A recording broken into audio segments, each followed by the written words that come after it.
இதுல வந்து நமக்கு இந்த ப்ரோக்ராம் பாக்குறவங்க கூட தயவு செஞ்சு நான் என்ன சொல்லிக்க ஆசைப்படுறேன், நீங்க எல்லாம் இந்த மாதிரி இந்த மாதிரி அனாத ஆசிரமங்களுக்கு மற்ற இடங்களுக்கு போய் பார்க்கணும். நீங்க என்ன செய்றீங்கிறது அர்த்தம் இல்லை, போய் பார்க்கணும். பார்த்து உங்களுடைய பிறந்த நாள்னாக்க உங்களால முடிஞ்சுன்னா அந்த குழந்தைகள் 15 குழந்தைகள் 50 குழந்தைகள் ஒரே ஒரு சாக்லேட் வாங்கி கொடுங்க, முடிஞ்சா வாங்கி கொடுங்க.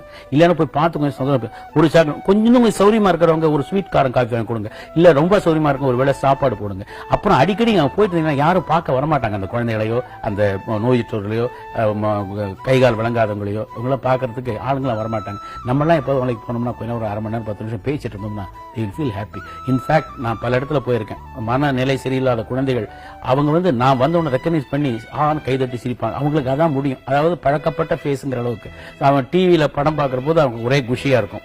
ஸோ அவங்களுக்கு ஒரு டைவர்ஷன், அதை நம்ம போய் பார்க்கணும். இப்போ உங்களுக்காக மட்டும் உனக்காக மட்டும் சொல்லல, எல்லாருக்கும் அந்த டிவி பார்க்கணும் எல்லாருக்கும் சொல்றேன். அவங்க எல்லாரும் வந்து இந்த மாதிரி இந்த மாதிரி இடத்துக்கு அனாதாசமா போனாங்கன்னாக்க அவங்க அதை ஒழுங்கா நடத்துவாங்க. எல்லாரும் வந்து பாக்குறாங்க, நம்ம வந்து மக்கள் கண்ணில் பட்டுட்டு இருக்கோம், அதனால நம்ம ஜாக்கிரதையா நடத்தணும், ஒழுங்கா நடத்தணும் அப்படிங்கிற எண்ணங்கள் அவங்களுக்கு ஏற்படும். ஸோ ஒருத்தருக்கு ஒருத்தர் நல்ல அசோசியேஷன் ஏற்படும். மனித நேயங்கிறது ஒருத்தனுக்கு இருந்தா தான் அவன் வாழ்க்கையில சந்தோஷமா இருக்க முடியும். அதுவும் தவிர நான் சம்பாதிச்சேன் பணம். சம்பாதிக்கும் போது நான் முதல்ல ஸ்கூட்டர்ல போகணும்னு ஆசைப்பட்டேன்.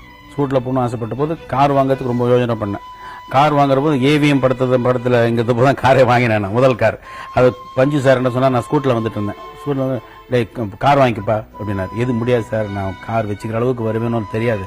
இப்போ scooter I can maintain. Okay sir.